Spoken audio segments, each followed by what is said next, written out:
বান্দা যখন বলে যে ফাগফিরলি, আল্লাহ আমাকে মাফ করো, ফাইন্নাহু লা ইয়াগফিরু যুনুবা ইল্লা, তোমার ছাড়া কেউ মাফ করতে পারবে না।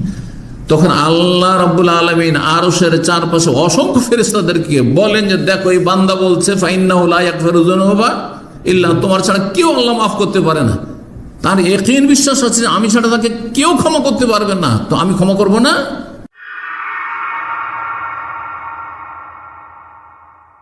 শাদ্দাদ বিন আওস রাদিয়াল্লাহু তাআলা বর্ণনা করেন, নবী সাল্লাল্লাহু আলাইহি ওয়াসাল্লাম বলে সাইয়্যিদুল ইস্তিগফার, মানে আল্লাহর কাছে ক্ষমার চাওয়ার সবচাইতে সুন্দর দোয়া। সৈয়দ মানে নেতা, আর নেতা সমাজের সবচেয়ে শ্রেষ্ঠ। তো আল্লাহর কাছে ক্ষমা প্রার্থনা সবচেয়ে শ্রেষ্ঠ দোয়া, এটা হচ্ছে সৈয়দুল ইস্তিগফারের অর্থ। আমাদের দেশের মানুষ অন্তত এই নামটি জানে না, সৈয়দুল ইস্তিগফারের দোয়া। ইস্তিগফার মানে ক্ষমা চাওয়া, আর সৈয়দ মানে হচ্ছে নেতা বা শ্রেষ্ঠ।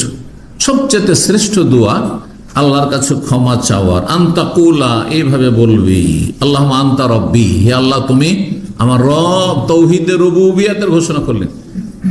এতে বিভিন্ন দিক রয়েছে, এই দোয়াটিতে জিকিরটিতে বিভিন্ন দিক রয়েছে। তাওহীদের রুবুবিয়ত, আন্তা রব্বি, আল্লাহ তুমি আমার রব, আমার প্রতিপালক, পালন কর্তা। তুমি আমাকে এত দূর পৌঁছেছো, এত বড় করেছো, আমি ছিলাম কোথায়? মাতৃগর্ভের আগে ছিলাম কোথায়? তার আগে কোথায় ছিলাম? তারপরে কতগুলি স্তর পার করে এসছি, আর তারপরে যখন কচি কাঁচা ছিলাম তখন কেমন ছিলাম? হ্যাঁ, নিজে খাওয়ার ক্ষমতা ছিল না, নিজে বলার ক্ষমতা ছিল না, যে খেতে লেগেছে। আল্লাহু আকবার, চিন্তা করি এক একটি স্তর যদি চিন্তা করেন তাহলে এখানে 1 ঘন্টা পার হয়ে যাবে। এই নিয়ামতটা হ্যাঁ নিজের অনুভূতিতে নিয়ে আসার জন্য, উপলব্ধি করার জন্য যে আল্লাহর কত বড় নিয়ামত।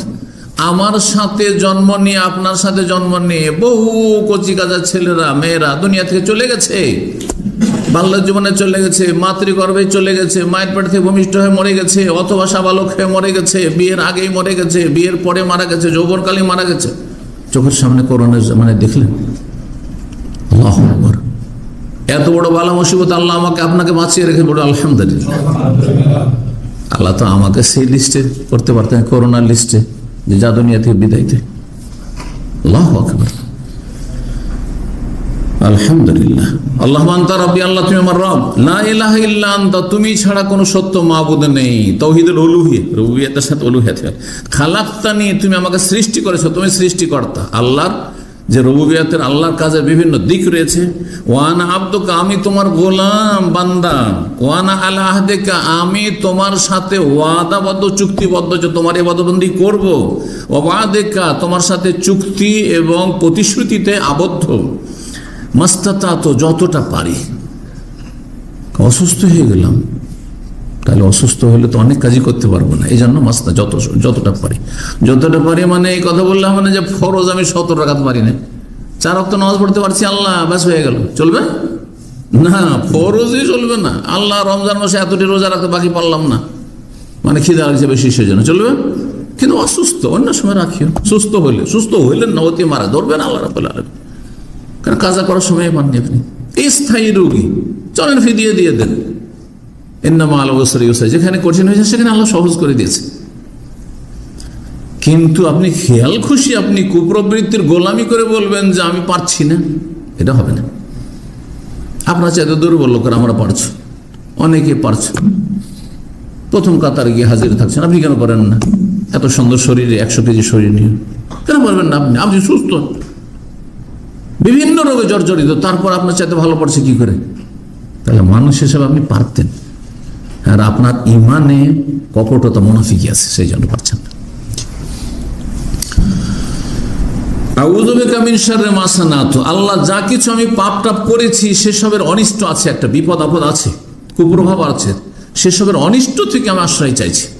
সবসময় আমাদের ভুল হচ্ছে, ভুল হলেই আপনি ভয় করবেন যে আমি যে গুনাহটা করলাম যদি আল্লাহ ধরে নেন, এই যে অন্যায় কাজটা করলাম, রাস্তায় যেতে যেতে একটা গাড়ি ধাক্কা দিয়ে দেয় আমাকে, হ্যাঁ, যদি আমার গাড়িটা অ্যাক্সিডেন্ট হয়ে যায়, এই রকম কথাগুলি যদি চিন্তা করেন, আচ্ছা আমি এখানে একটা অন্যায় কাজ করলাম, এতে যদি আমার স্ত্রী খারাপ হয়ে যায়, আমার ছেলেগুলো অসৎ হয়ে যায়, মেয়েগুলো অসৎ হয়ে যায়, খারাপ হয়ে যায়, পরিণামটা আমার খারাপ হয়ে যায়, চাকরিটা আমার চলে যায়, আমি যে বেঈমানি করলাম, আমি যে হারাম খেলাম, এদিকে হারাম খেলাম 10 টাকা, কিন্তু আমার চাকরিটাই চলে গেল, লাখ লাখ টাকা ছিল একটা বছরে, চলে গেল আমার।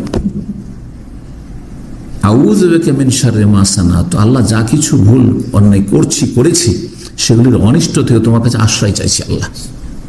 তোমার যেন ভুল নাই হয়, আর ভুল হইলে আল্লাহ তুমি ধরে নিও না, আল্লাহ মাফ করিয়ে দেবে, ছাড় দিও আল্লাহ, সংশোধনের সুযোগ দিও আল্লাহ।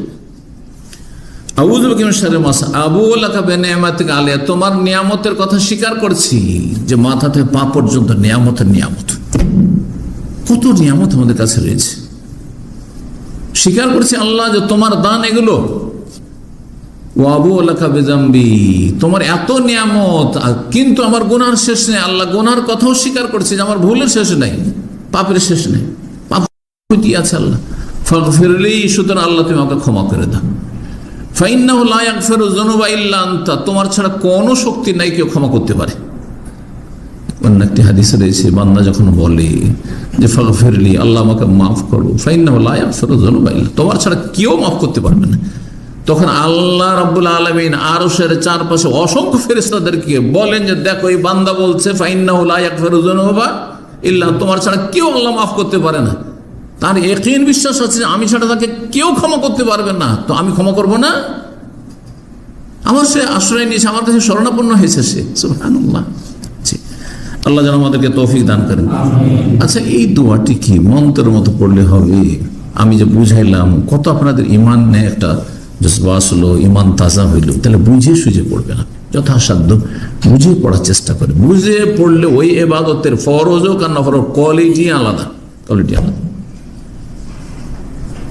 আপনি একটা বাংলা ভাষী স্ত্রী পেয়েছেন, ফ্রি ওর সাথে মন খুলে কথা বলতে পারছেন, কিন্তু একটা ইংলিশম্যান সাদা চামড়া পেয়েছেন আপনি, অথবা হ্যাঁ অ্যারাবিয়ান পেয়েছেন, আপনি ভাবছেন আমি কত সৌভাগ্য, আমি আরবি আমার স্ত্রী, অথবা আমার সাদা চামড়ার স্ত্রী পেয়েছি, আমি একটা এশিয়ান মানুষ। কিন্তু ফ্রি হয়ে সব কথা বলতে পারছে না, সব সময় ব্রেনে কি করতে হচ্ছে? হ্যাঁ, থিঙ্কিং, চিন্তা করতে হচ্ছে। বাংলায় আপনি কথাটা ইংলিশে ট্রান্সলেট করছেন, আরবিতে ট্রান্সলেট করছেন, তারপর নিজের কথা ব্যক্ত করার চেষ্টা করছেন। ওই মিল মহব্বত আর ওই আন্তরিকতা কি হবে? কখন হবে না। না, এটা অনুভব করেন না আপনারা? হ্যাঁ, ভুক্তভোগী হলে ঠিকই অনুভব থাকবে।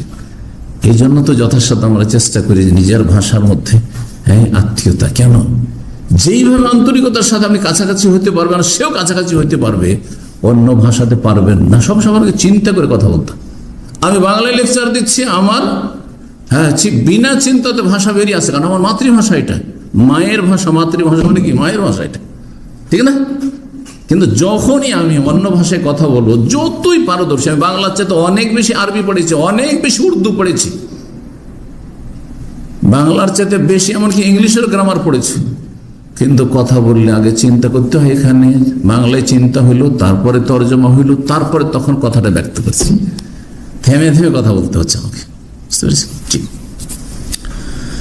বুঝে সুঝে পড়বেন। ফজিলত বলছেন নবী সাল্লাল্লাহু আলাইহি ওয়াসাল্লাম, এই দোয়া যদি মান কালাহ মিনান নাহারে মুকিনান বিহা, কেউ যদি ইয়াকিন বিশ্বাসের সাথে যদি দিনের বেলা বলে, ফামাতা মিন ইয়াউমিহা, সন্ধ্যা হইতে হইতে মারা যায়, ক্বাবলা ইয়াউম, সন্ধ্যা হওয়ার আগে, ফাহুয়া মিন আহলিল জান্নাত, আর জান্নাতি। কেন জান্নাত হবে না? কত সুন্দর সুন্দর কথাগুলি আল্লাহর সামনে পেশ করলেন, আপনি আরজি পেশ করলেন। ওমান কালাহ মিনাল লাইলি, রাতের বেলা, সন্ধ্যাবেলা ঘুমাবার আগে যদি সাইয়্যিদুল ইস্তিগফার পড়ে নেন, ওয়া হুয়া মুকিনান বিহা, ইয়াকিনের সাথে পড়েন, দৃঢ় প্রত্যয়ের সাথে, আর তারপরে যদি সকাল হওয়ার আগে আগে মারা গেলেন, ফাহুয়া মিন আহলিল জান্নাত, তাহলে জান্নাতি। সকালে একবার পড়ে নিয়েছেন, আর রাত্রিবেলা একবার ঘুমাবার আগে বা কোনো সময়, যে কোনো সময় পড়ে নিয়েছেন মাগরিব থেকে নিয়ে, তাহলে জান্নাতি ইনশাআল্লাহ। আল্লাহ যেন তৌফিক দান করেন। সহিহ বুখারীর হাদিস। আল্লাহর কাছে ক্ষমা প্রার্থনার সর্বশ্রেষ্ঠ দোয়া হল সাইয়্যিদুল ইস্তিগফার। অর্থ অনুধাবন করে ও দৃঢ় বিশ্বাসের সাথে সকাল সন্ধ্যায় এই দোয়াটি পাঠ করা প্রত্যেক মুমিনের জন্য জান্নাত লাভের এক অনন্য উপায়। আসুন প্রতিদিন এই শ্রেষ্ঠ ইস্তিগফারের মাধ্যমে আল্লাহর তাওহীদের ঘোষণা দিয়ে নিজেদের গুনাহ থেকে ক্ষমা চেয়ে নিই।